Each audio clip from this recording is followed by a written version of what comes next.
tolu a mo e tau kuaila o e laungana fitua so le vai aso. Usi mai alau whaafafonga. Telefon mai Samoa yaso taitasi. Wa au mai amo oe ona o le langolango mai a le talofa voucher. O te whatalofa ro tātou o tunu i le nei foi aso fou.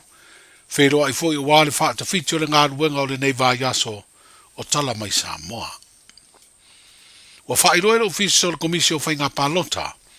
Aso ua whaatulanga mai e le whaamsinonga mo nisi o tāpenanga tāua. A wale palota tere le masino o kuso. Ai usida sida le komisino whai ngā palota. Le fionga to le afoa tuia whelolo Alexander John Stanley. E sa idi se isi fina ngalo le whaamsinonga. Mo nisi o tāpenanga lava o le whai ngā whidiwhidinga le atino. I le tūlanga wata oto mai aire lau o teimi ato whaina le whaamsinonga. Po le timetable. Wa whaatulanga mai ei o le asunga fua a sau se fulu ono iuni. E tu ina atuai e le komisina le whaasara launga whaalawa i tele. Mo le whauruina o sui whaatutu. O le asalua se fulu fitu o iuni. E whaamutai le whauruina o ni whaalawe lave. Po li te te e whaasanga ini sui tau wā. Aso whaiu lai e tāpuni ailo la palota. Aso fitu le aso se fulu lua iu lai. O le piriota le e whauru ma le sitalai sui whaatutu. Aso limo iu lai le aso sfuluono o kuso. O le piliota le atu ina atu ai tālo sanga ma tāpuni ai fo i tālo sanga. Mo le whai o le palota mua le pre-bowling. Aso se fulu whao o kuso. I le tūtonu o le lai sfululua i le awauli. E tāpuni ai le avanoa e whaui ai i tua ni suafa ni sui whaatutu.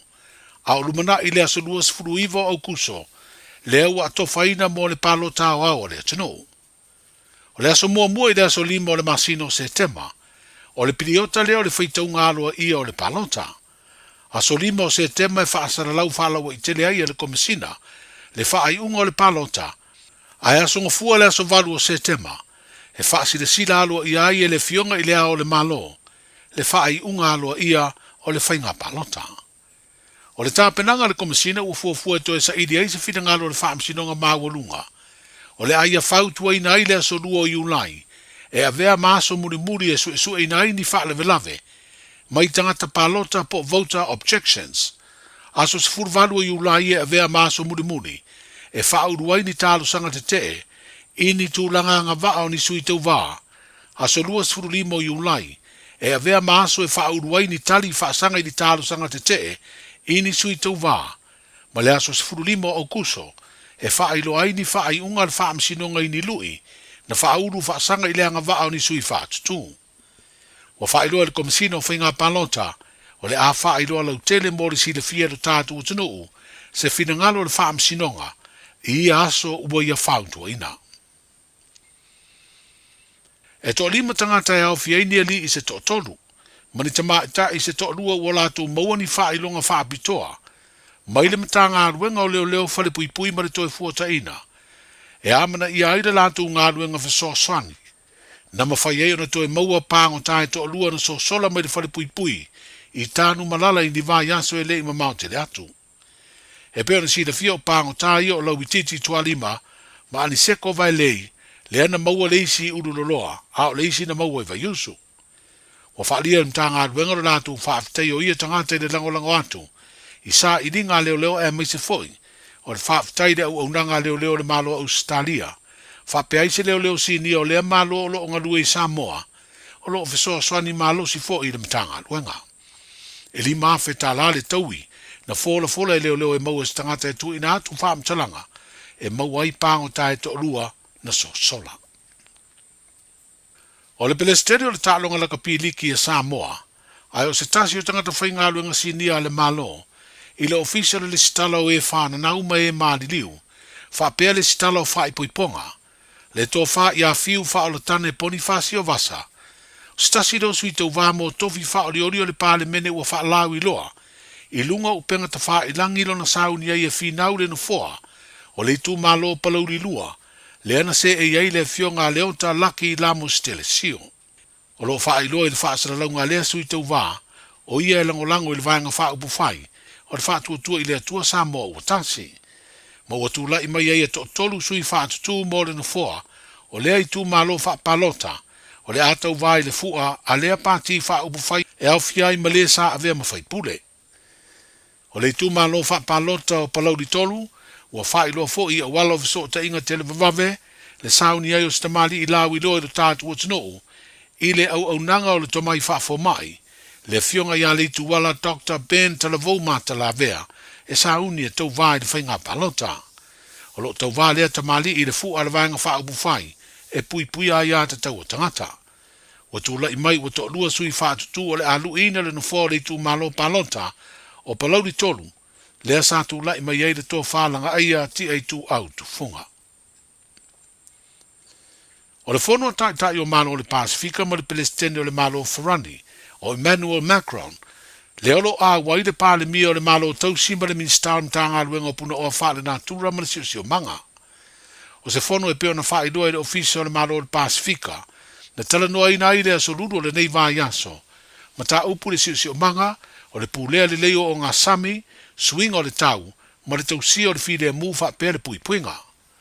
O se hawa noa tā ua fo i lea na wheiroa i ei tai o malo, ma le Palestine o le malo o Ferrani e wha tala noa, nisi o fisoa swani o lo maua mai lea malo i lea ti nae, o ta mao a inga o tanu te tasi.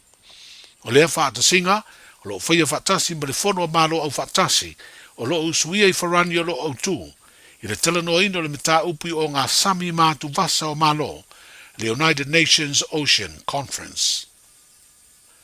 I le tausanga i lua whelua no lua i tofi a ile fio ngā fui mau tu pa isi manu, e a vea mawhauru lunga po le ofisa sili, o le pūlenga o le mtanga aruenga o ngā aruenga te tele me whela ua inga, o le ua toi tusi ao le malo i lea tamali e toi wha awaulo no tofinga, mo le isi tolu tausanga. Ua wha iloa i le ofisa so upo le malo lea fidifidinga, ina ua wha mauni ai le kāpeneta, le toi to fio fui e vea mawhauru lunga, o lea mtanga aruenga le malo. O se tamali i wasilia nei le tolu sifuru tausanga o lana tautua i le malo, e peo na sanga lua inisi o mtanga aruenga e au fiai, le wha labdu tonga o le malosi tau e le tise. Wheroa ia tai au mo le taualunga, soifua.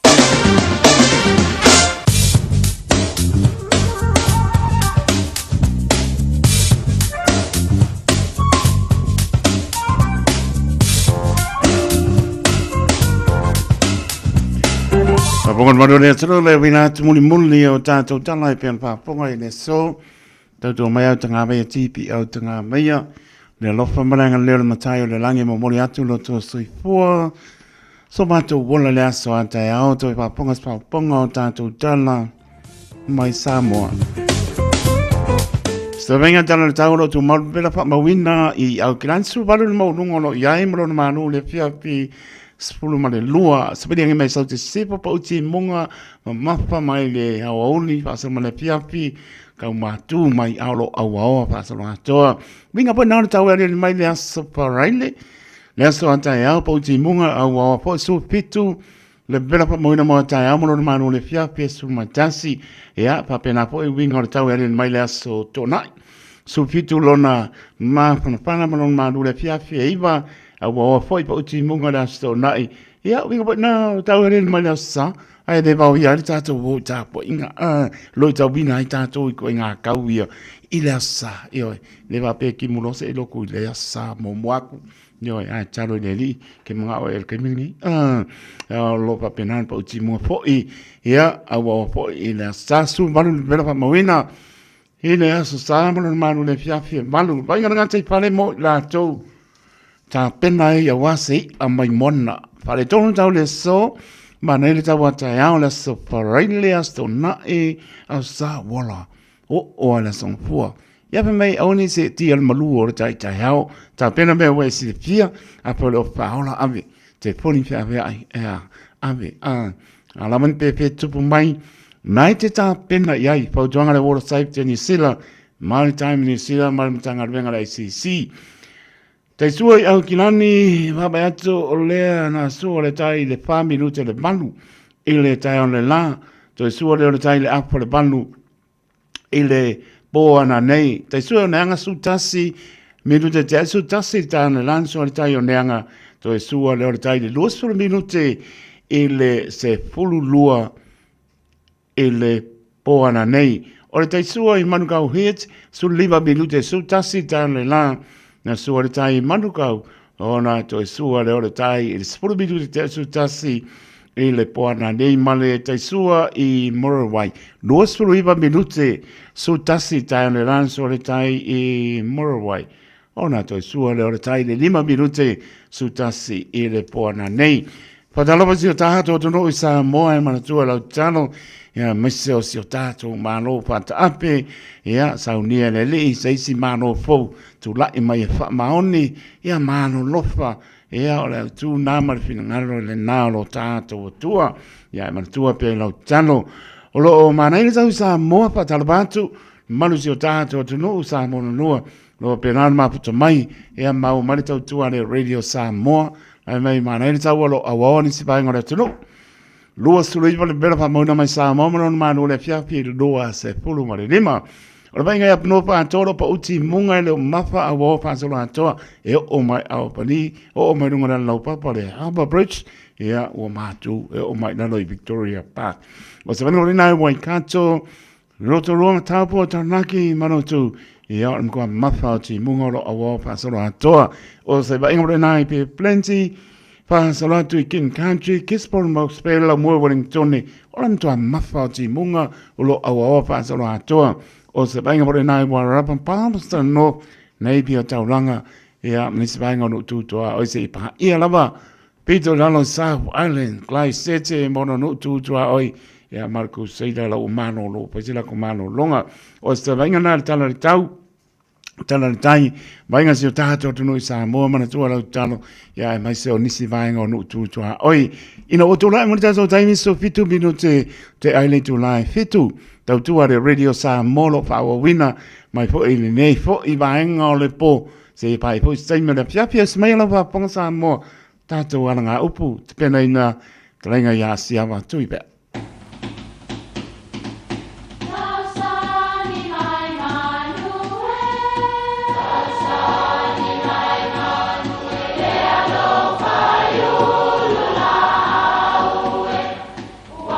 E o whanga manu i ululu o la au, awa e whawhanga i funga o la au. A o le tangata e whawhanga i upu matala. O le mawhileo o alanga upu mamuanga ngana Samoa maona whaapongai, e a fua i lona si o mianga. O lona lea sao i le whaatufunganga o le iloa whaale aso, mai le tautua se ia o ina pule.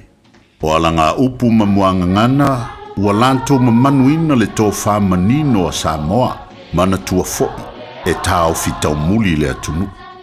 Sa le whau tū 5 le lupe. Whai mai e iai lupe iaso na mua sa whaalata, ia po lupe whanga whaua a isi foi tangata. E masani la o na whaata alo le lupe, o na whaalele lea o le lupe ai uu le whau o lo ono no ai le vai o le lupe. Ao o la ina fia malo lo le tangata e ana le lupe o lo whaata alo. O na au mai lea o le whau. Ai whaalava lo na 5 ilunga e whaatu waila na lupe pe ato e whaafo i mai. O i e mawai le muanga ngana lea. Saa le whau o lono winga whaapu mau mai le whau. Tu 5 le lupe o lono winga ia tu tonu le lupe i lo 5. O upu e lapata i aitangata ina ia whaia tū maanga le lei, mamalu. Leanga o lo sila mamai ta watu isi tangata.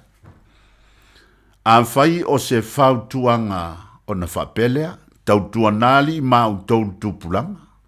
Ia tau la mua o na mio pulea ino whanga whaitele. Se manatu lava ia saa le whau tū 5 le lupe. O nae ai filo ai lava matangata whai mafu whaunga. I nāno whuanga. Aua ne i tilo fia pe songi tia o tau e tangata nā ai ia mio le lei matau sa fia.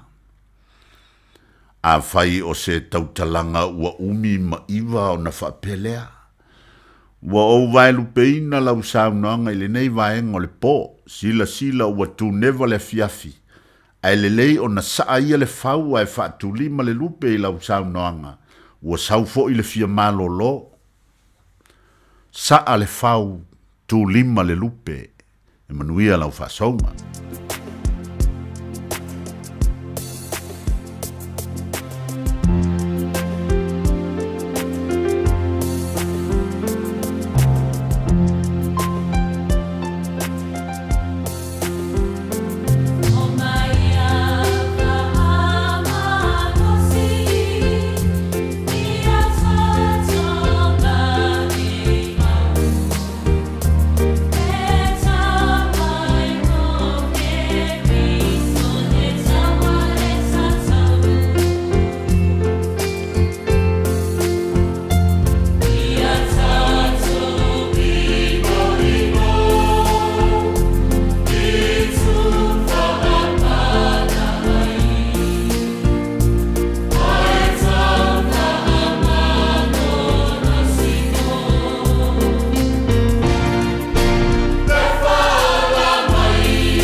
Sipong Maria la Kalesia Papa Toa ke Sanorex Samoa mai wire o mai whamalosi.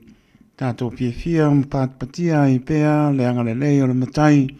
Po e le lava nei aso. Tari tonu o lo mulia lava.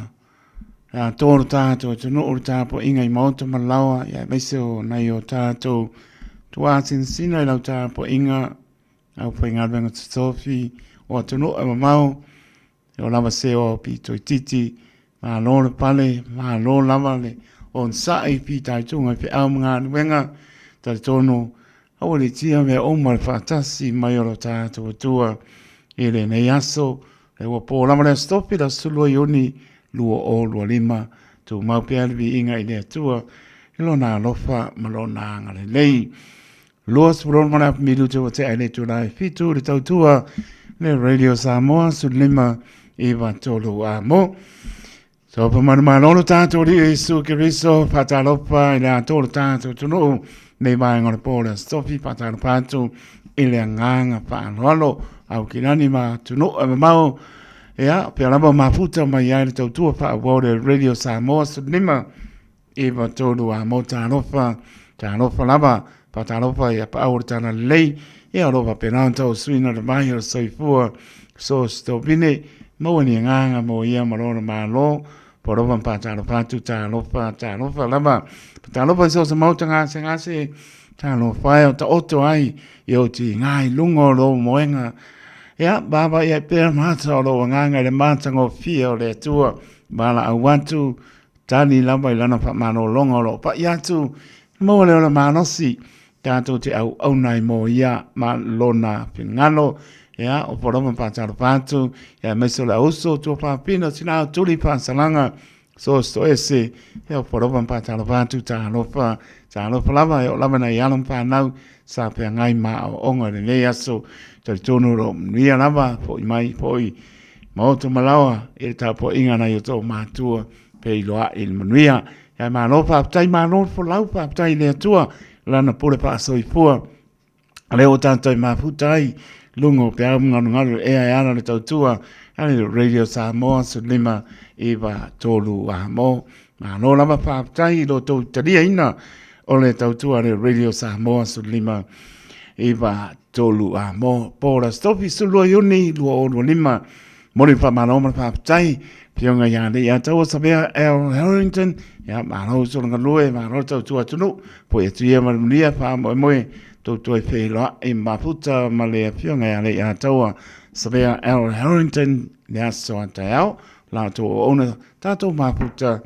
ya se pa ye po sai mer nepo ria la pa saunga la to lunga la o fa nga ina telefoni ta ore le mo le pasia moli ya a tele fa lo fa lo mai tu la fono lunga la wala anta to moli tai ai lo winga le ia se mela mo ita to tupe I salanga kai fase la ya nga ko e ka samia ko sanga ko mo mangai e pa pena po na ai ngai ko me e te me so e ko sku ya waru ko ngingo sala ai se o le fata mala o tato ai anu ai lunga le nga mas ka malo yo anu ai lunga le lenga yo trespass la reports lo kalanga le skumano le siku langina ai man via la mala fa songa ele ne fiafi na minute mai ana tato musika so floi mo le voila tu nga au mga venga yam so la to mga venga nga et mo to lawa ya na minute tala tato le no aso ipo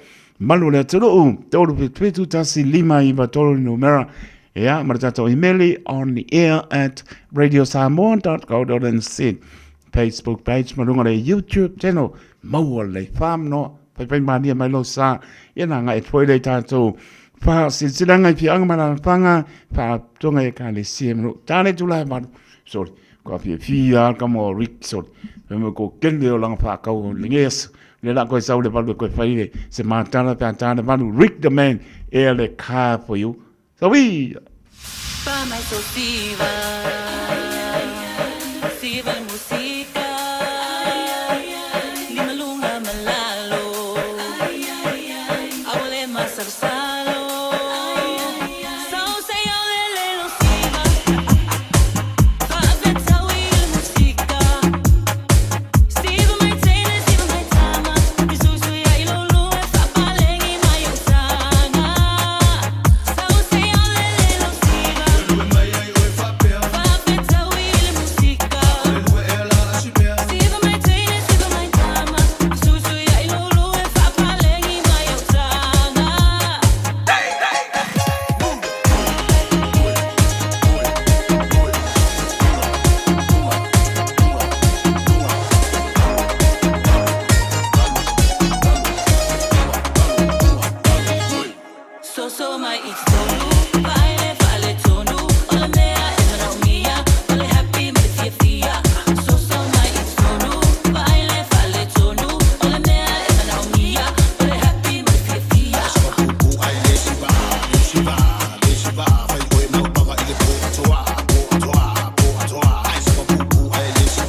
Alofa Samoa wa ule ne yo kasputi alu awal suya ngila wa ule kio aeva eva mai ina se fudu lima iva kolu amo Radio Samoa vevela manu lu na tana tato laina tolu vitu tasi lima iva tolu numera tato imeli apia polinga ya male YouTube channel mau lo fa ilo tpo ina mo si film malo tato no malo la malo sai mai tau apa kai ko bolo bo pa balo la pionga kai ko ka kuwa ko la pionga ko kablangi la kulolo fara lo fanga pa mo yanga las fanga o chermbaya la songe akol sulimba o kausanga o le alo pa pianga sa kra de ba ese balo fa o makua alo fangia ya ko pa popo ni kausanga chermbaya o kausanga waka ko bakara alofa ko angala onga chermba ko angal loku alofa ko angale yo bakua chermba alofa kai badia mai kafsep ambese le pacho faidbo marani alofa chermba ape ya ko ala fama manta marfuaro alofa ape ngorongori choka bahana ba anya alofa chermba alofa kai badia pebika boy chermba banguia lo asfanga ngeaso so fo mai banguia fanga bakuya kam kai badia fa kai kobro avogo lo fanto mo lo tai badia tau mo dia malo lo ngore po kai ko fanga banguia balo longa po pa wala kyuke tai lava sai puya mo lo sa lo mai ta lo pa alo sai puya ya wa mai le piapi ia se me que era cual apa inga lo le ali se manga ia lo fa so era capi ale la ko ese malenga o ku nga ka ya ngala ko spanga ia se uma kala por kana inga le agora pa tu ia lili ya fa se puya sa lo mai ta lo pa nam no ta to le na mo le fast food se con le fast food minute pa mo le fast food se con lo winga de mo le minute ia na ia ona na por stato pesse amne aso fu ia nai am norta torino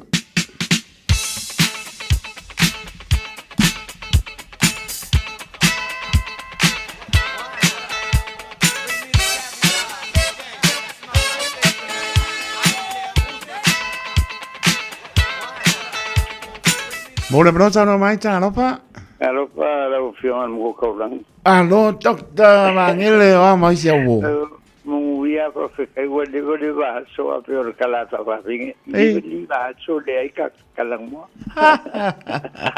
mai linem ta mai ti ia o de la ko ye mo yo ko ringi nga Samoa kala o foi mai po lai Samoa de o foi mai o Liki ola yo ele ka upala au mai wa pa no fa so la ko Boleh bang fango ngobalang awal fare. Yo no po ile upo le sala pa ye le pa ngofia. Oh yo, sao le sao nga la udiong kai. Ya, sao no ye pola se me fil ngalo ye mangede. Le ai fa mo ya kwa fo ile ufiong ai be fo ile por ko mo le ai ngali. Ai. On mo maru ka ko ku de o le fa no kwa de kio se ubidi a fe lo ile fiong ya. Em ko lan. Ya, apa ingat ngai yo fa la velame. Ya. Ya, ngai fa de kalame. Sai foi. Ya la bala fia ka ko fe lo isen.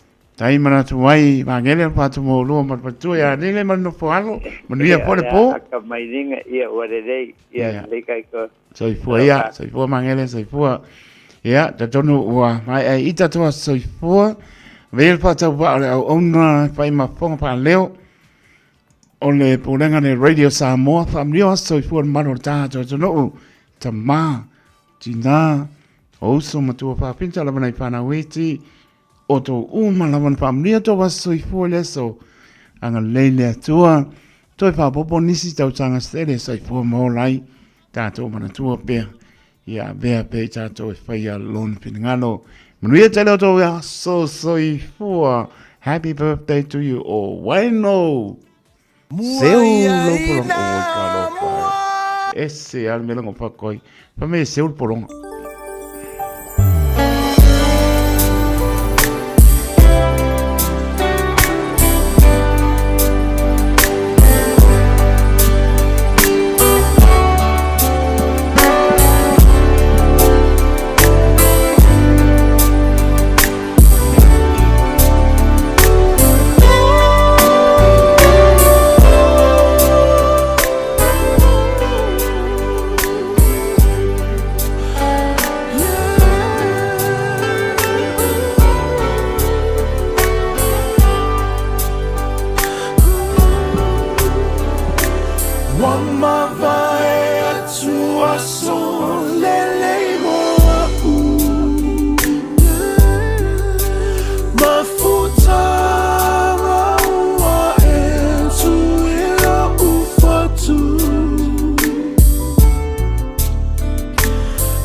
Ua na o le Radio Samoa se furulima iwa toru a mo e tautuaina o e ilangungana fitu aso le vai aso.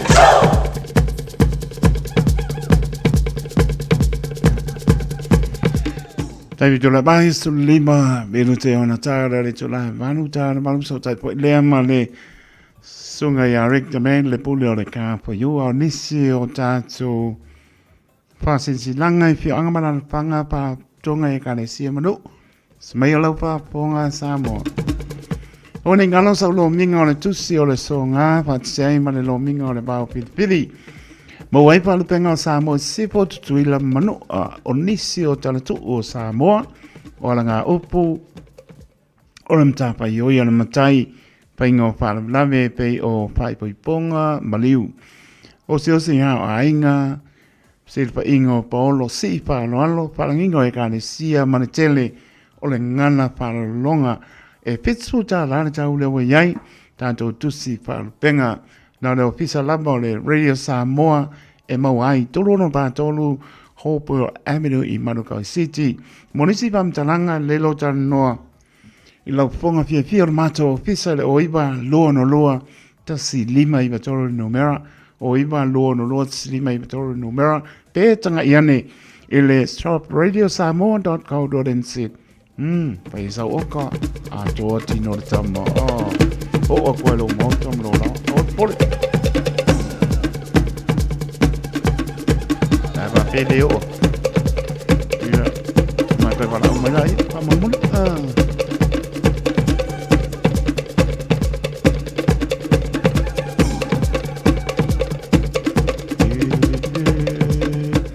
ma tanga le pia nga mai le fa tlo watu I lau pa ponga nga Samoa ai ole nei pa sisilanga e pa sino tonu lea ile ma tanga alom tam fa nau a ni paolo foi maninga pa e maluai le nei nuu o a mai le ale pancha o le apai le tato pontanga ile asto na nei la soto nai so fa yuni le tu la tolu le piafi no foanga mo Silvia Charleston Community Hall na o Silvia talo sanga atu ai male nganga mo lalo le tato ma tanga pa pea le talo e fia moa se tato pelo inga ona o semta upu ta ua lama monisi pamtalanga Silvia tiri le oru tasi lua fa lima fa ono lua oru tasi lua fa lima fa ono lua fa tayo le ofisa le maptanga fio anga maile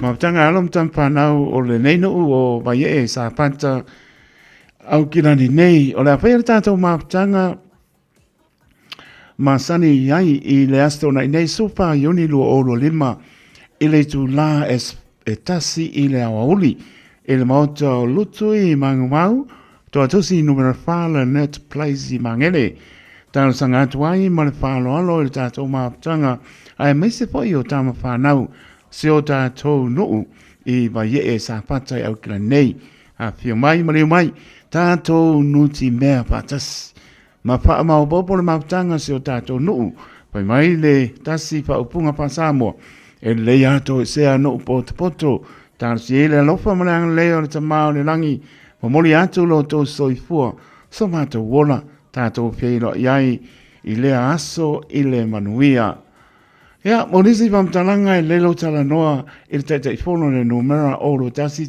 o iwa lima lua balu o lo tasi o iwa lima lua balu whaftea lolo wa fono le maftanga le pioanga wa ye au ki lani.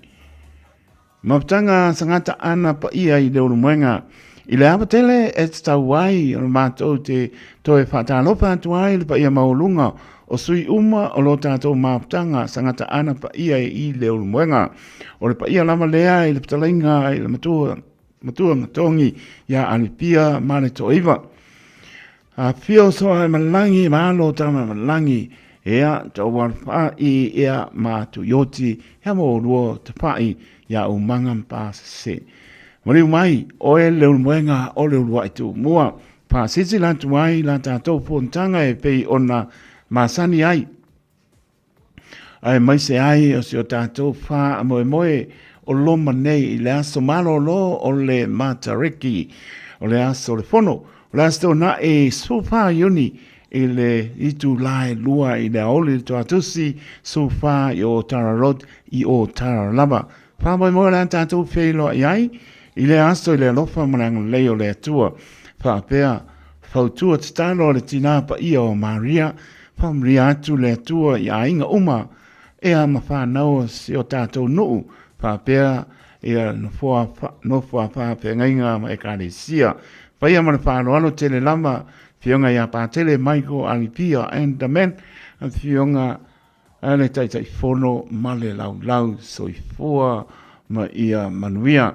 Ma ptanga alam tam whanau whāle toi, tulonga sa moi lau whaponga anga, haole nei pāsi silanga pāsi no tonu lea, ile mautanga alom whanau o tātou a inga i whāle toi saat paitea o loa lalam pāpā au i so se tu au ki la nei e pāpea o le ato e wha taunu ina na tātou mautanga i le asto nei le tu lai tasi i le aoli no whanga masani numera varu line roadi wai mea i manrewa e talo tu ai le tātou mautanga tātou wha malosi e leo toi umi se taimi ia ai pai wina malemuia le tātou ngā nuenga i Samoa se o tātou a inga.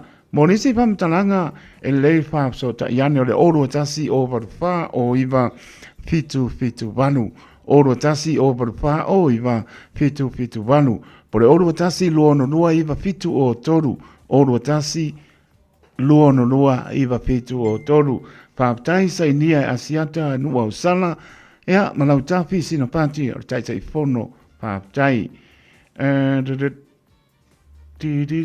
Do not read until October 2025.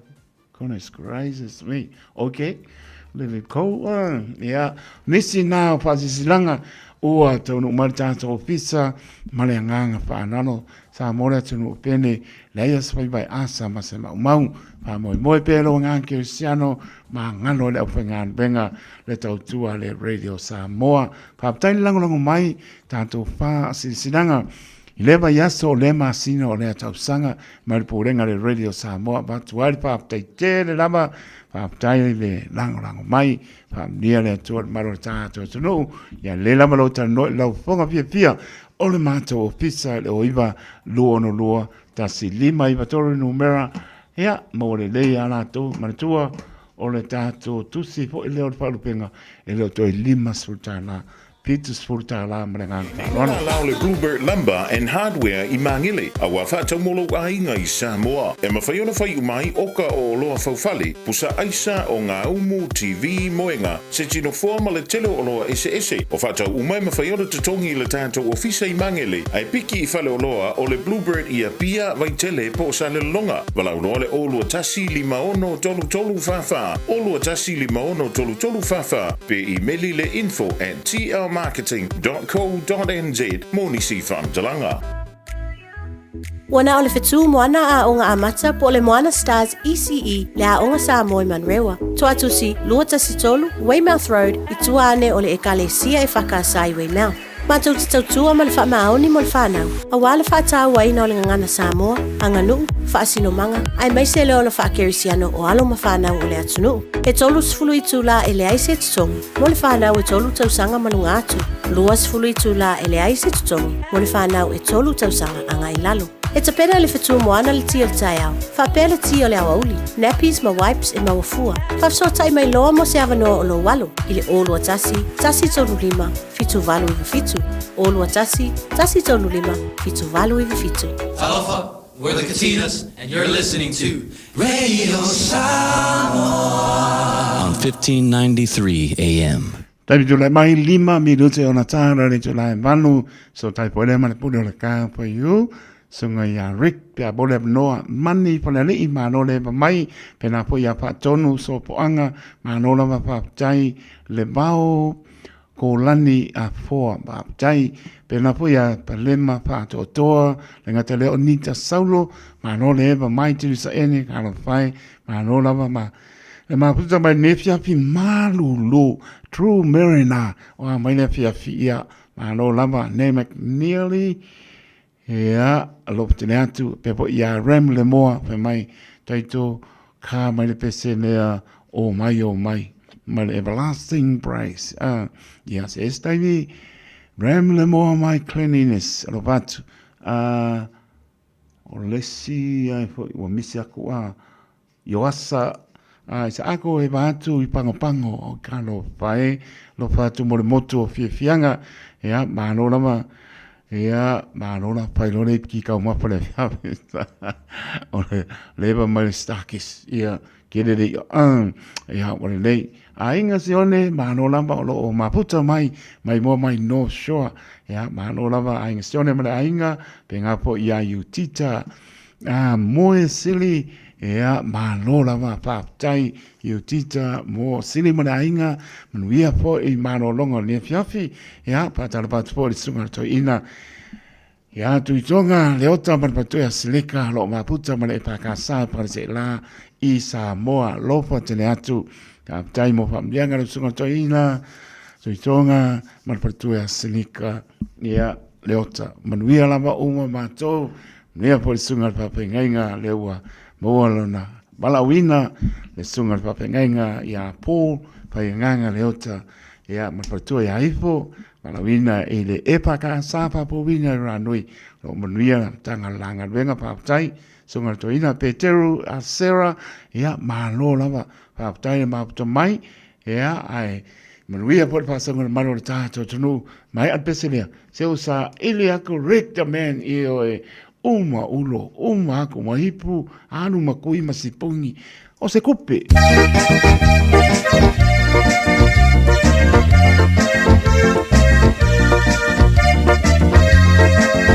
O te ofolo jama I le aloha E tu si mai I tu peva ya so uma Alala maya o taulanga Vai olea Na lago ko ile tu pele vai a solea Isao nga tu peta ia pe ole palesa Pela kua I tu pela al oni usila O ole lava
So my au matua I let my fau o ile matana Nata fa I poi pole ai o se mea Ka ile mama Tele ma fau o ilo walo Au mai ai oi ini usila Manu fa pene o fai ma polo nga oi saloa Na e sila pia lava olo umativa E tele ielu atu lava isa pongisa Solo atu lava itua ilo kupai ava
ia te uma po I pe se makana ma Rick ia koe kana ka pe se nga o pole io kai se po lo tonu mai sunga Rick o le pole le o le ka pa you le po nga lue lo tom pai lava le nei so ko ma me ke la ko pe nga luenga mo pule ka pa you ne wo pisi lava ia lo tonu mai Rick pa po ma le tonu ia mai se po sunga Rick o lo pa pe na po tala no tu nga I talk to him explain everything you wanted.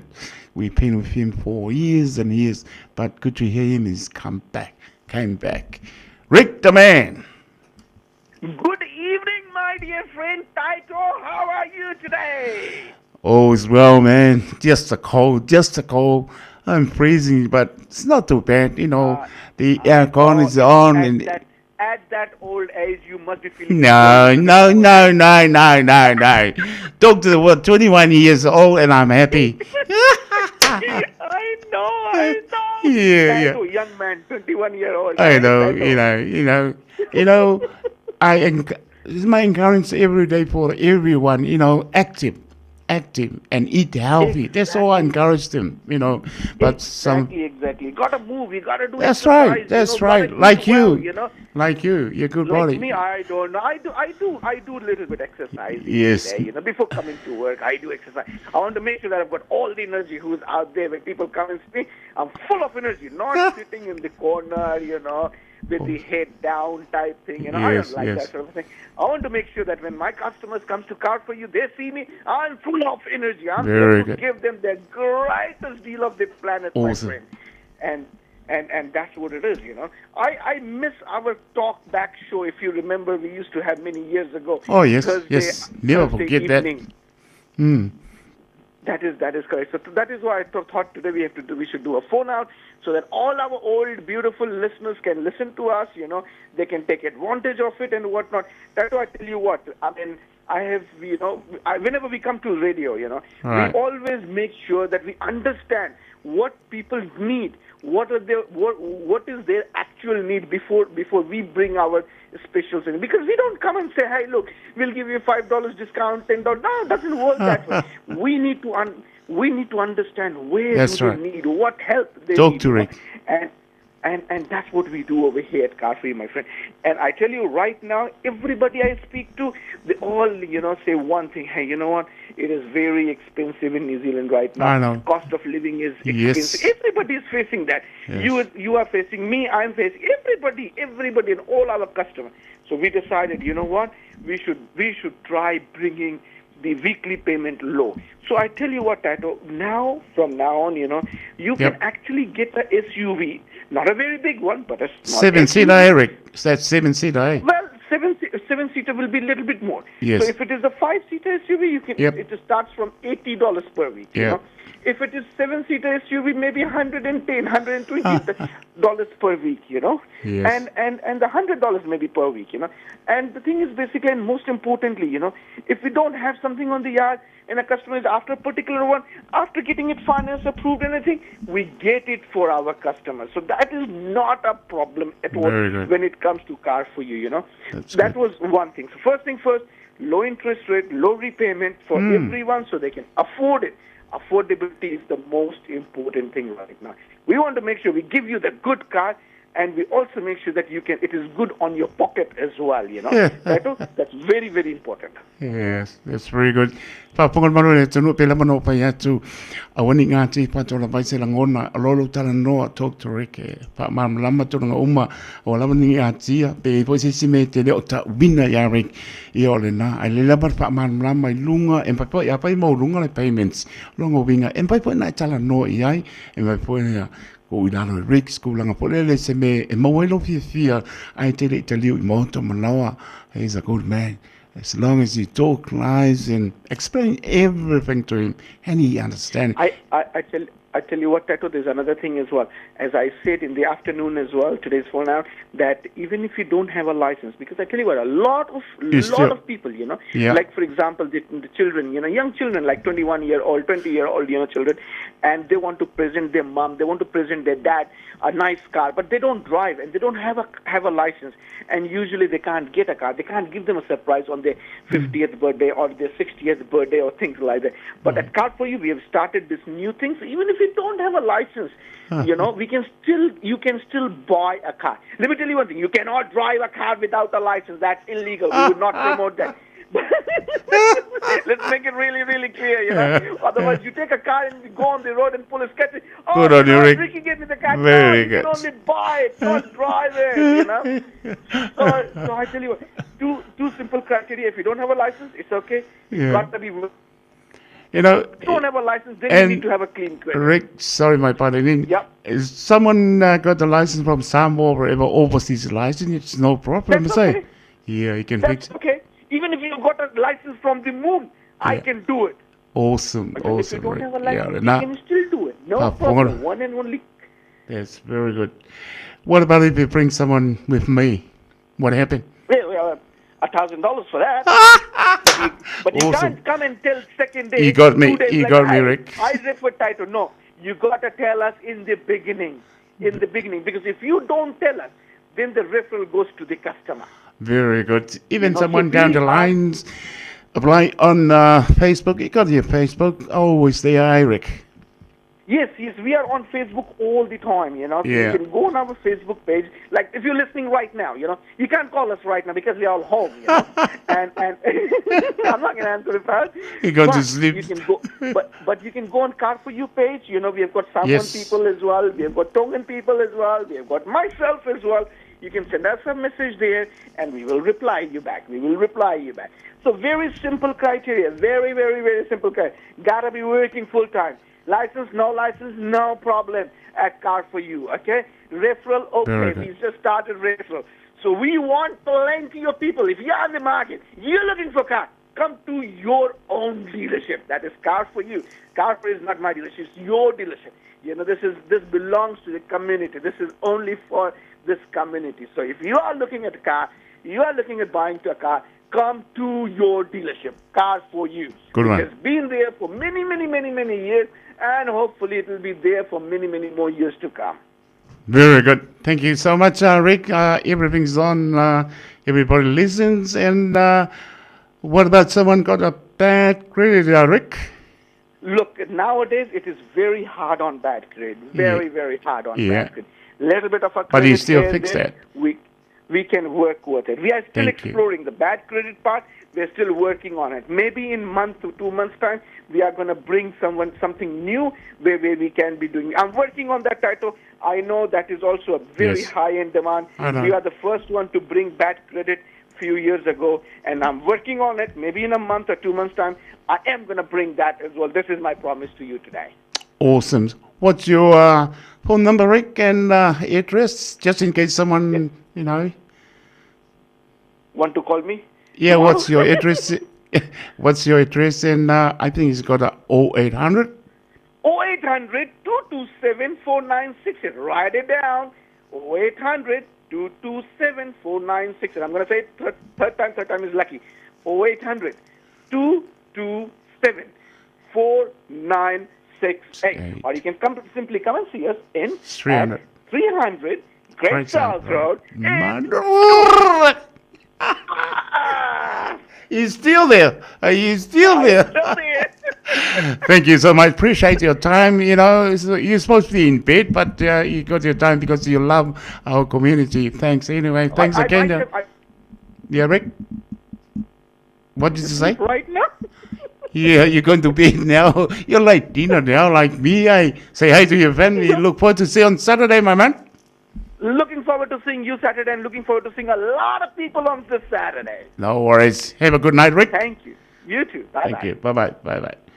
Sungai Rick the band le na talo no ia le o Marcelo lulu fitu Faiva ono manu le bo nga lu ia Oskamorikia Rick the man ia malu le tunu ia pe lama mo le lama talo no ale pau tuanga lama o le tausili me o ia manosi ia ai mai se foi o le tanga i mo lama tono mo to malawa sa mo le tunu pele le fa tonu ina o tatu ele to fa ngofie e taunga tāla ma ia soifua lo tātou soifua hoi mō lai tono ne tono ngā so longa le lei au porkalap tanga i lei tono mauta malawa po le atu langa o iai ia tongino au pili ia ma tu langa no ia lo sa ia o ina lama ia le fa tu tanga loto o lua ma tina na inga ia por ta ma por na inga ia o lama ne tau sili au ne ma mai solo solo that for you wa fa mai ta male io ka male la po io brand new guys are next door ngai kau sili le ia ai po ie le o ia se tai me le o wo o se tai me tan su ia ta man io it's pa ponga la morta un po la vai tala noa ia a nai na fa tu tanga le sa mo le tu no e pele loto taito a si la fia le o tai me nei e le la mar fa tu ta le a pe mo lunga ni pili e tau no tongi o le upo tu e te o lo mutu mo na io fa pe na la ta tu te le la pili e tau tongi ia pa o ta le e mo e lo fia mo e lo to manga le manuia por clame o lua mar pana le ia se me la pole ai a si la fia o na ua tau na sui ua ma le venga ia la why not io ia bara ulo le po pete anga iai o sunga ia Rick o le numera o le o Barcelona lo fitu Faiva no vanu le car for you don't allow great south pro manuia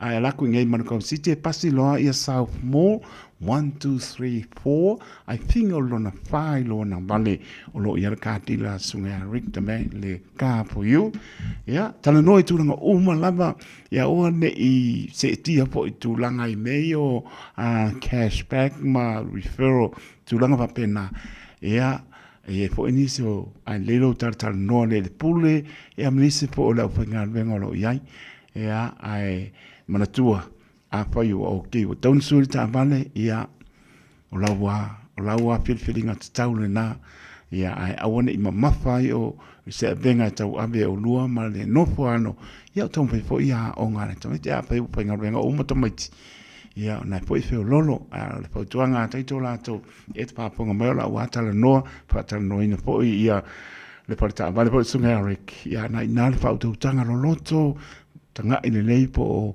so longa manuia pa lengi e kaunga pai pe kongi po faisi maulunga ia nga fa misi le ngai ko sanga se lua ka mpoi ia ma nei ia po le flow e ke le la kurka bale e ke le ko fa de po ai pe fo le fiu fa moyo fonga aja ke le piri ia o oia ona o oia na fa mala fa to tanga le na ai a pai la wa kaunga sui wa ma ngai ia flow program ia so sta vale so akulunga step by step e misi lorske puia la arkasi lua kol fa di mai sel manga ia ai pa pe kasi kolu fiku fa penga e len penga ko fo mai ko la mai skepunga ai ria fo ia to penga o Barcelona lo fitu fa i bona balu tau tua ka for you rek the man I manreua mo le la ma o pie time to la mais full balu minuto te ale tu la malu tau tu ale radio Samoa su lima I batolu a mo umoronga I pese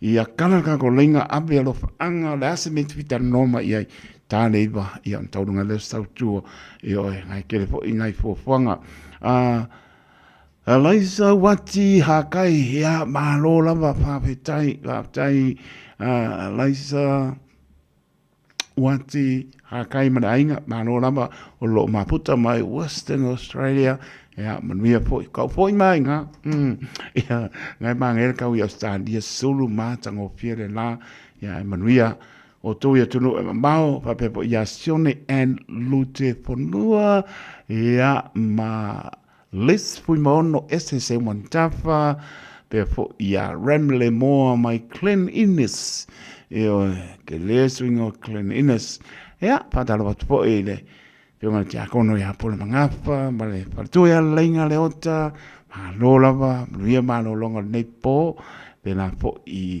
le pionga te akono ia morotakai luaiva, ia ilfa ma lo longa le ia te oe lot tele le li, le se me pangta morotakai levan pe ngai ngase ia ma lo le pale ma lolo o lofa tua te ma lo loi lofa te le atu morotakai ilfa ma lo longa le li ia te oe pāti a meleane ia ma no foalo pe o mata ia fi le mu pe tero lo fatu mo to ni po la fiafi to reka lau fiso ia malo lava io o le malo si mo le li io e tanto fa mo le li sa loi so fa nero fa te tele lava lo fa te le atu mo ia malo longa le fiafi ia mai la to uma lava lo ma puta mai ele tautua le Radio Samoa su lima e watoru a mo lunga le wala ia over fa ngaina telefoni o te pese atu lava na o te tono te leoni fa la lami o tu tupu mai ai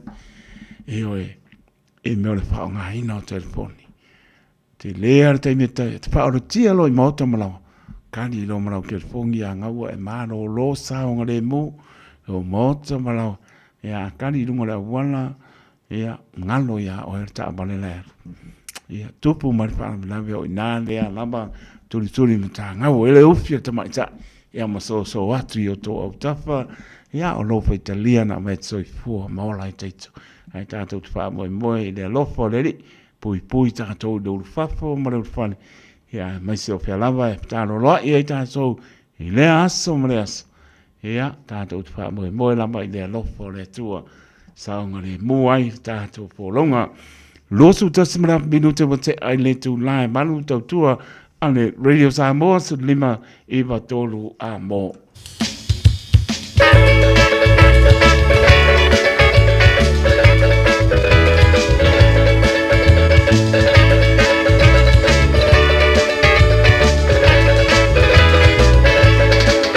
Tunga ese malo te pelo wa o fiu pa tali mai ana po.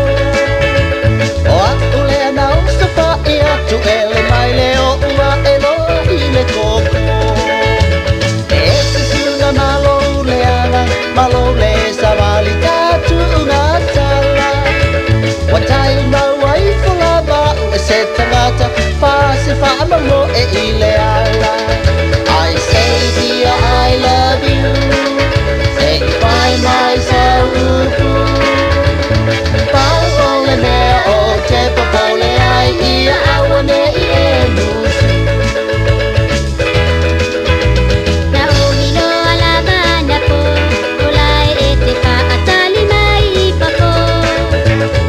Ai na o te nia uelo utina ina uailo ala taulo. Ai mai e opo ia te a upo o ngā te a uoi alai na o walu atu. Ai se iwa ai ala ia te oe ele mawai sa upa upa. I say dear I love you. Say by myself. Paole me o te popole ai ne I te I ua enusu. E vai I lo upa atau waa ma le pa avasi vasi o lo utangata. Vai I ai ata no nopo ele to esu e se tau whangapua. Vai I ai awale feita pa amali ele lo matua male toia ina. Ta ulava ai ole sa ole na ua tau longo no masina. I say dear I love you. Say by myself. Paole me o te popole ai le I te I ua enusu.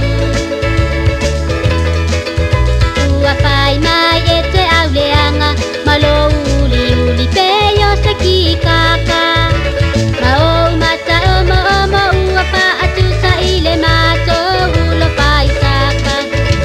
Ua whai mai e te aila lafa, ai le iwa ai na vai ai o umata. Sa ilo e te le I wha sau sau lava pe a e sa vali mai ile ala. I say dear I love you. Say by myself. Paole me o te popole ai ne I te I ua enusu.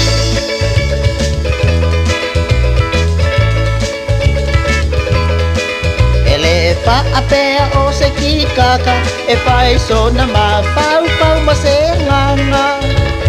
Sunga o te le ai la lafa o mea turi o so ona o le kuata.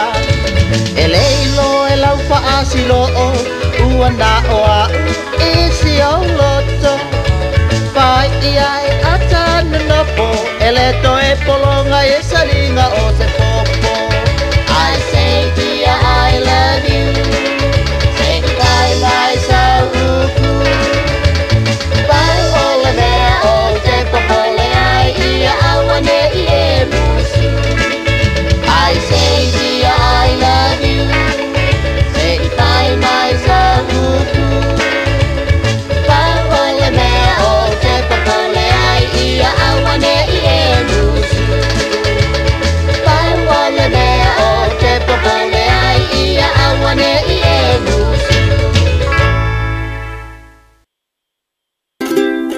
Talofa Samoa wa ule nei o kasputi alu a wale suia lingila wa ule kio a eva mai ina se fudu lima iva kolu a mo Radio Samoa vevela a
Eva mali pese, malo fa fonga Samoa, malo fo ile va ile musika. Radio Samoa #1 New Zealand akoa. Sipso.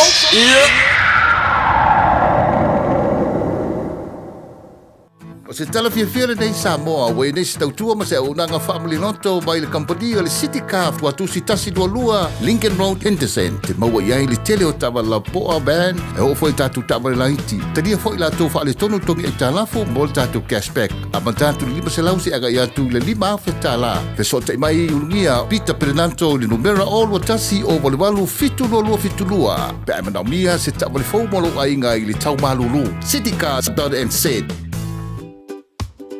Le Little Feet Childcare, tatala i le asonga fua a nga i le aso whareile mai le fitu i le tae au, a nga i le ono i le afiafi. Maua le avanoa o le pepe whato a whanau, a nga i le 5 tausanga e a onga ai.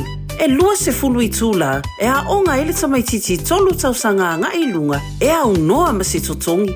E mawhai o na piki lo walo i le tae au, ma toi mo moli i le fale i le afiafi. Maua fua le lunch i aso uma. Talia wins quotes. Whasota i loa la walo i le Little Feet Childcare, Luas Fuluono, Yates Road, Mangere East. Telefoni o iwa, 255 luaono. O iwa, 255 luaono.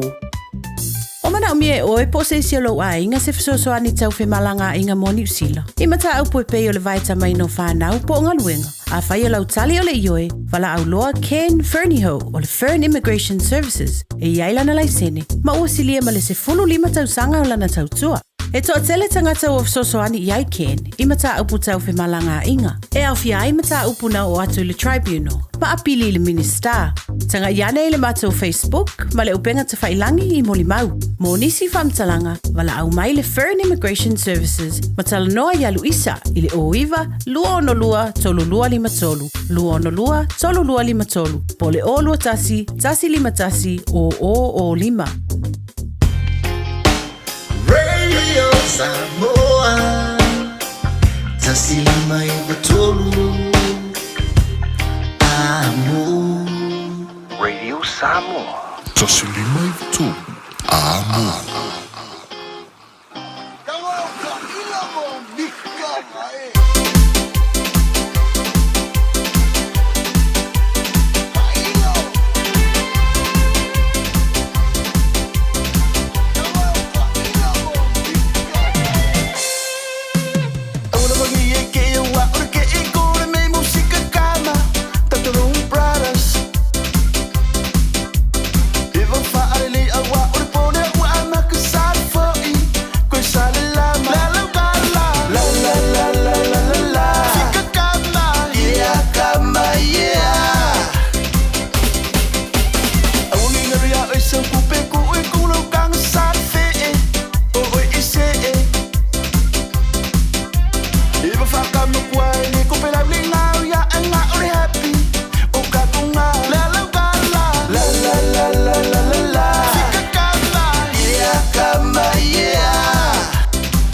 kasia, singa kasia, siva siva, brevere wakonga, foigua.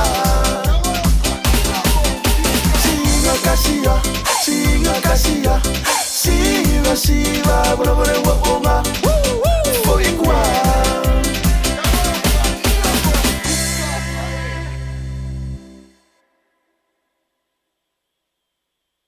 This is how we made our workflow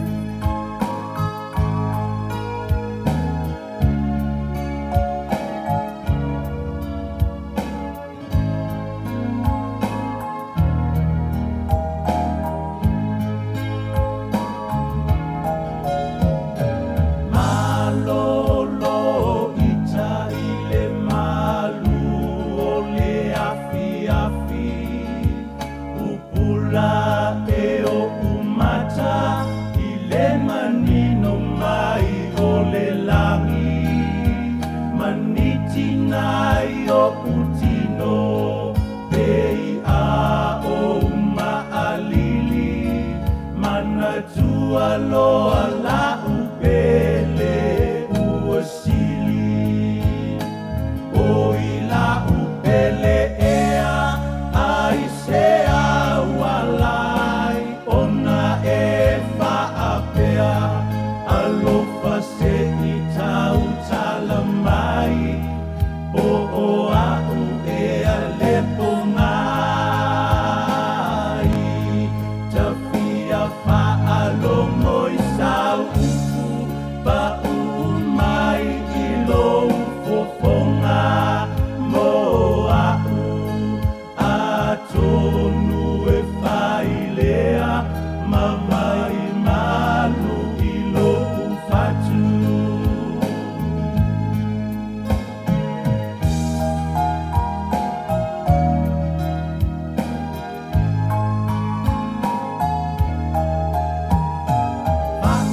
Along,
Escúchame mi amor, tú sabes lo que quiero. Me dices que no entiendo, sé que estás mintiendo. Te pido por favor, me tratas como un tonto. Decir de una vez me estás volviendo loco. Que sí, que no, que nunca te decides. Yo sé que tú me quieres y no me lo dices. Que sí, que no, que nunca te decides. Tú sabes lo que quiero, ya no me lo dices. Que sí, que no, que nunca te decides. Tú sabes que lo quiero y no se lo dices. Que sí, que no, que nunca te decides. Tú sabes lo que quiero, ya no se lo dices.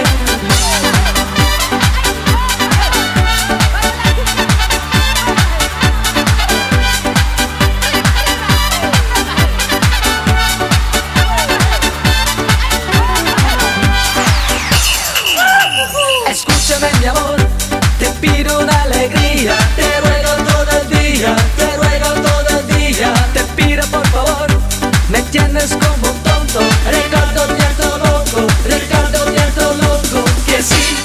Te tole mai leo a Spurban Minute ona tā leo le July iwa ia ai ka ngu umano ma le coach o le Auckland Blues ia se paisangkala po le a sanga ki ma inga po i le ka longa le spalele pa tala batu le ngang pa lalo o fionga le coach o le Auckland Blues ma no le on sai mai Ko. ia le au sa no mai Ya, kalau malo iyo nga umang fa ku sa kala. ia Or ka longa. ia Ka alo ka malo uso. bongi pa maongi sa unga Ke fa ku ke malo pe ke malo. ia pa tai Pai. Ole ali unga mai or nga. tai lava Ya, ole si semifinal. ka longa ma ngai ka longa le sifi ma Australia Sifi ma le Trumpy. ka longa ma ngai nga mai mo ia la ku Mangaku. Ile sifi malo. Ia. Ave fa lo au mo si mai fa. ia ngala ia la Ya. Ola unga so sangya. Malo le Trumpy. Ya, so e mulmule le final da so da. no na Lo po e fe fa. ia a malo au kidangi malo ia plumbis e faila ia Australia le faino Asia. ia nga po ngai mo lunga ma mau ia plumbis ma le markulanga nga sai Ele sawa. back and back Malo ia le Trumpy. E o le plu pe a fai e malo le plu au ke longa. Ia nga o manga ku la pa. ia sia au la ko e de asa ka le pe wala u mango pa e de ma ko game plan mo le ka longa spride ia ngo wala au mai o ia Australia ia ma ko mai ro ia mo pe lo le awangi ko ka anu manos nga le o asa di bali ia mo a au di swimming pool ia pa wanga ungi ko fa ma pa ko ringi wa au ia ko e rongi au malos Kai ko ola u pa ko nga la wa. ia O fa ku ya sia kama lo pulo. ia le ia Ya vai o ko. Ol ka longa le ko ka lo ni. ia Ke ka lo. Yo ko wo malo fa ku ngi la ba ko mo ko. kai Yo. E kai mi o ka lo. ia Kai ko ka ma pa wa le a we fai mo fit. Ala wa. ia ko sei la sa ma No ko sa wa. E pero au ke le alo le ka fa. ma no lo ia ia le la ma Fa ku ku ka ko au. Se o ka kamu o ko lo. Ka kamu o ko. ma Karo mangai vo, os karo mangai ken. Ole me sili banko vai lupe o etanoa ane. Ole me sili ngo fia ai. E man kuasa, ele ese sin koi manga ku le aula le Auckland Blues sa. Sa pa pe o le ese abangoa. Ale me kupu. Ya, la ke pa ya kwa ula ko. Le saunga le Blues e kilingi umai au ye ko. Wai le ko pa kamara le mola to mango manga ko ka kala lor fai ko ai ake oi e ke le manga ola e ko aksa mango wai le pai e ka pungi fai ko ake oi le ko kala mai kala lor fai ko ya oi lo ke na ko nga do se la pa senge pai lo karo ya o fa ko le ju wa kali ile fikio ia de fili do kamo nga ka kaman ngumer balu ko lia ko kamor nga so ya ro fangia. Ia. O lo malo si ako ye. Ku ha ko ye. Sa pe umal ka longa mai kangu e au makko malo. Tuli. O ko ai. o malo ka lo ka. O lo nga. O ka kangu e o ko kingo mo ko kele ko foi mai. Ia. So kala nga ko inga. Ba ngai er fa mar si au so. Ia. O le nga ia. Ia. Ia mau le fa lo fangi. Mau ngai se kamela vea. Ia la ba. Ai au malo. Ia langa Faiva yo ka longa fa pe fai. Moni le tau no ngale au. Ia. Ai akele. Ya Faiva oi ka mai si le malu la fa ko fai ngale le sifi. Ya le malu. Dei o make makenga. Ai. Makenga lava. Ia. Ai pe fo mo fa ku la so nga sa o sui ko. Ia. Ia. Ne ai. Awo ma ko ma mai. Ia. Lang mo. Ia. Le lo ane me kup. Le lo me kup. Kalonga fik. El polo ka vale solo ah. Ya lo solo. Ai fa kai ko mo lo wa vango. Ia le dei. Le lo fa ko mo lo ka kalonga. Ia. E mo lo mo singi le fa le ma lu ke le me. Tai, fai lo fin ngalo tu lo loto. E mo la wa lu lo pa tai li. Ia. E fa mo ngere kuai. Tai. Tai li. Mo ka me ke fo ia. Mau ka malawa alo fa ku kinga le ainga mar fa ngau. Tai le au. Ya, ia ma ia Yesu ko fa ia soi fua. Ia, lo fa mo lua mo ia mano longa, soi fu ia le au mo dili. Ya, so fa ia kai ko. Soi fu ia. Ma ro le on sai mai ta lo ba. Soi fu mo ngui lau sunga le fa ia o nga le au maro. Ai se.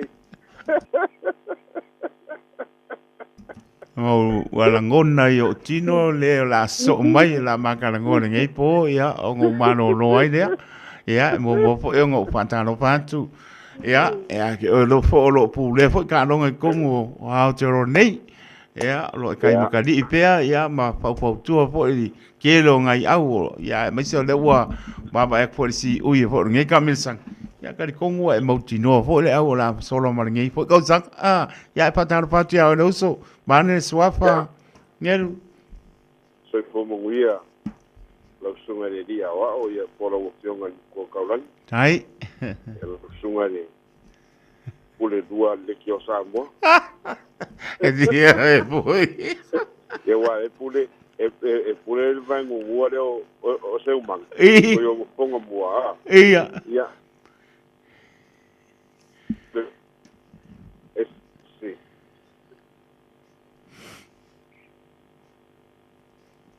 Alo, so la kiki mai lu manga kau ngalo aku lo ket pongi pe nga obili mai se de. De? Ngala. Au manga ia pa pe ai obili mar ko au. Le o lenga o mo obili yang le la. Oi, o lenga la mo so ka ai. Ai vole po la se me ko po le. Nga o mai nga. Ko fa e kama ia. La o ku kama la loi. Ah, kai. Ia. La lo que vai ko o piwa ke mai ele kai. Le ai, wala ho ise. Masangi la ba ka longa, la ba ka longa pa penga la ba. Me o ia. Yo wala ho ke ko ska mo se mangu ye la ba ya so ya. Yole, o ga ki lo ka vai mai o skari so li o vale ko o le manga yo ke le o nga point le ko o mai. Ah. Ia o fa ko foi. Pa wan me sia mo ka mo sia o lunga bere fe nga fa no kongu la ia o foi lunga ia okay lo ko le unga nga ngi va yeso ah tai pe o la kala le ya le au ngi bo fia le sau le sau o ke rang Auckland Blues e wa po inga le ma se 5 manga ku e so anga malo anga pe inga ko lu e pe pa ia o le ma se pa pe o ile o mo le bango ai ngo fa ko ala ile bango e dua bango lai fia mo top 6 e au ke rang yo nga lai ka ke ole ko nga lo sira le ngo ovele au ia a fa e ko ngo lo fenga lo fa de ka lo pu lo fa pu e lo fa ia pu lo fa ia ai mo mori la ko ai mori la ko ore paro si lo ngai mo vio le uso male por tu mal no palo ia mai se po si lo mo ko kai ko ngai ai le anga le long soi fu la le ia pa dai ya o lo so ai mo via mai ia ai la ka ko ka po ia le alo Faiva alo pa nau la la ku la ngai o ia Ngala ka ko kala ngola ia na va so mori ko so fo mo ka ko vol. Ya, ioi. La ka ko kala ngoi de va yaso po le ase me o ye. Akede ya. Bolongwa ko sa kala pede de akede o ngwa ai ki fo ye longo kula. Ele ko se penga, bang el papo ko le tu. Ya, vange ngwa ngaro sunga wo malulu. Malulu sa. Ioi. Kauanga. Alu pel maudi o masangi. Masangi ai ya, mang o le penga. Ka ko me va veng fa ko fa singim ko me kele kai ka dola. La. Ya, pa ta yuso. Ya, manguia foi ko en alguém fia fira sunga. Tai. Ya, lo te la tu. Nero. Fa tu ma no falo mo foi mano longo le po. Ka ko ka ngo pe. Ya. Wale. Ya, pa sai foi ya mo le po, sai foi so, pa sai foi. Ma lo na ba sai mai ta lo fa. Ya, aftai lava la yonga taito mo le vanoa. Ya, sa no ya. Ya, fa longo atu foi. Ai tamara na vala watu. Ya. Yo, taspare el telefoni. Ya. Ya, o awa na upiti mai ai. Ai amatal ta misang. Fa amate fina o fa na ya utu fa ngaro. Ya. To fa no ale ka kuisita mai chief. Ai akel.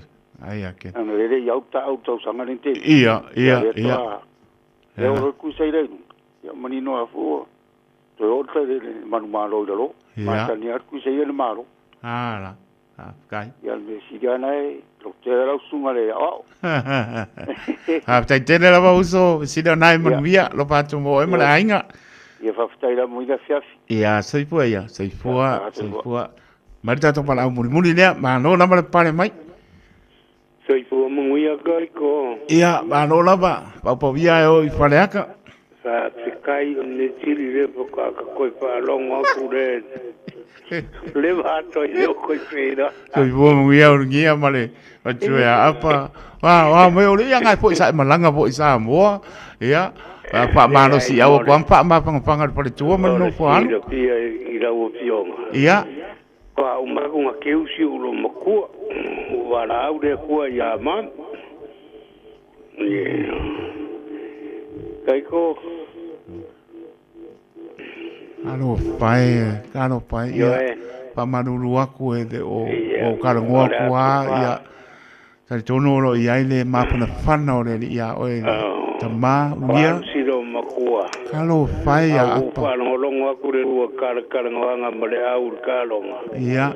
O pi ora ko foi do kalonga. Ia ua mapu lo makua sa pa na belabe ia ka longa. Ua sa pa belabe ma kimbire o kalonga. Ia ko foi do pa ka nengi Ya si ko foi ya ila kalonga. Ngai ya kele. Ngai ya kele. Kai o pi yamba le tanoa ne ya fia pa pongan baro le tano urungia fo I no ko pa I ina ka ni. Kai. Ya wanga wa. O fionga ho ke mawani mga kulele ya wa. Levan ku kalonga. Leva. Ya olo mga kula pa tua ya apa. Ya nga veila lo si ko fo ye tio so ko. Ngai ya. Ko fo ia lo. Ya wa le. Me siri. Ya, o au kilangi ia nga ua e marsangi fo. Moni lava. O le purua ia. Po fea lava le meo le a ka vale e le polo. Ya. Ia mangui al ka lo ngale. Nga iusoma. Nga ifa nga ufo ine. O le Friday ia. Last Friday ia. Le la ka ro ia au kilangi ma crusade. O ia. Kai. O la waru fo na kai malai. Ia mana ia wa ngawa pa ngopia me umo. Ngawa e perwa ko kas. Ai fa fe kai la kai ko mo le fiafi. Ai na barungia. Ngi kai mi pe a ku fo nga ruenga. Ma o pe lo tele de li. Ri rungo ala. Aptai. E ro ai ma sol ku ma ngo falo. Ya ia le ri. Ai na ba. Ngia ku da siuto. Manuia mano longa me foi o mano foano fa ma pana pele li ia te oile. Te maungia lo fa te atu. Ia soi foi o ngia. Ia soi foi. Ya, muna tolo fa anga tai tolo malo le tunu na yo tamana yo tina o som to pa pene. Se lava nei pana witi la to malama. So se mota ngase mota malawa e mana tua pe le tano au sile fia le nei. Lana pa mano longa e pa iatu, pa iane, pa ifo, mo le manosi au no mo ia malon fingalo. Nisi o ainga pe ngai pa no noanga nisi pele ma tanga o motia maranga maniu ha mai se le nganga le ni lofa te le atu au kilani banu tutua o yo atu no e mau lofa te le atu lau pengaronga pa i ale atua lofa pe nanta o suina le vai o soifua so se to vine lofa te le atu so maulfa o ngare i ante o tau ya mai se le fola ino le tala le leia Yesu Keriso mo ni nganga mo ye mo ma no lo te le atu ya mai se ona tu asina sina kano pai ya le ma fa no le ri mano pa mano longa ma o to manosi tino se sili le nganga mai se o penga yo ta to mo ta mano lo fa te le atu mo ya mano longa le nei po ya pese le lo fa tu ya mai se no pele sa tui malufilufi ya pelabo e maputa mai ai ya tunu e mama ne tunu ya mai se sa molo fa ponga mai se o lupe fa nene ya lofa tele atu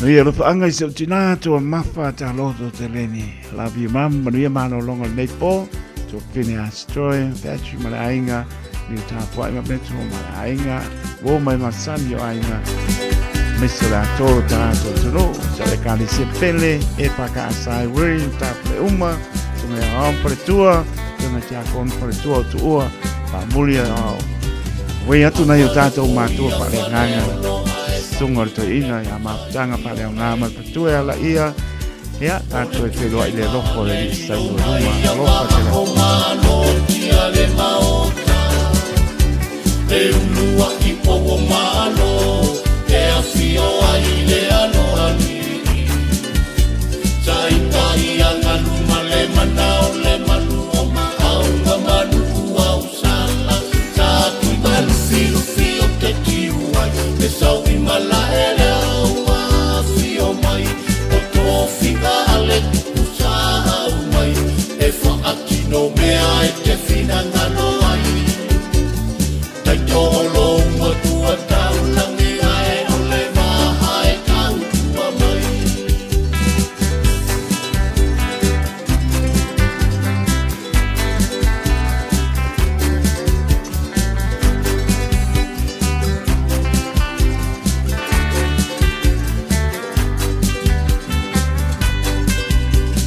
sanga fili le malae na saini e susu ai le tama le fea ngai ngā ale tama ale mano le ano ali a fio lilo mai a ma ole tama ale ai tu male kamata o lo ufale le ana ma petu ai to finga ole au tu funga sa tu i malu fio te tiu ai e sau i mala ele au a fio mai o to finga ale tu sa au mai e fa atino mea e te finanga no mai tai tolo ma tua tau langi ae o le maha e tau tua mai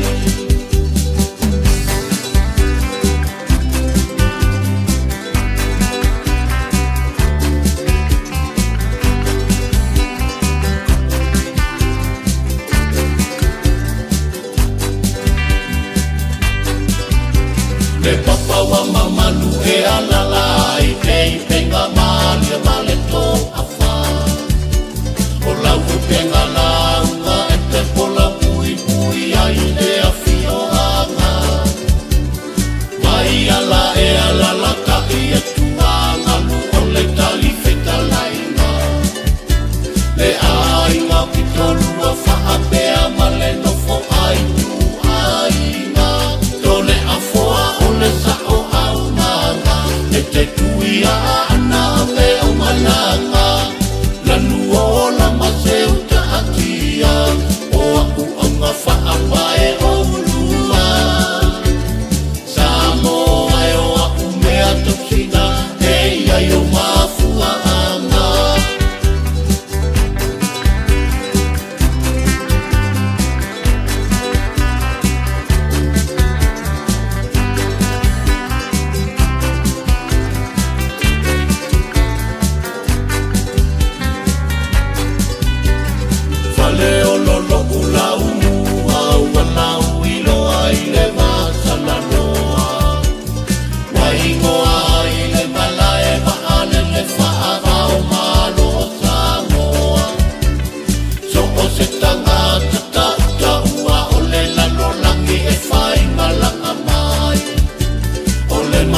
Sa more tunu pele le ai Faiva asa ma se mau la la stala o so poutu a taito pato ese lava taito manu ta to tunu pa mangalo mo le au ona e fa taite le lava mo ma tanga ele nei aso pa tailo ta po ingo Faiva ta po ia e manuia pa taite le lava manuia mano longo le nei po au lofa lo ta to tua ia iai pa olo na au lofa le po sar manu le tunu tato mawalon file mo ala fai le aso ata au poringa pe tato ilona lofa malona ngale lei taito taloto le au ona soifua ma ia manuia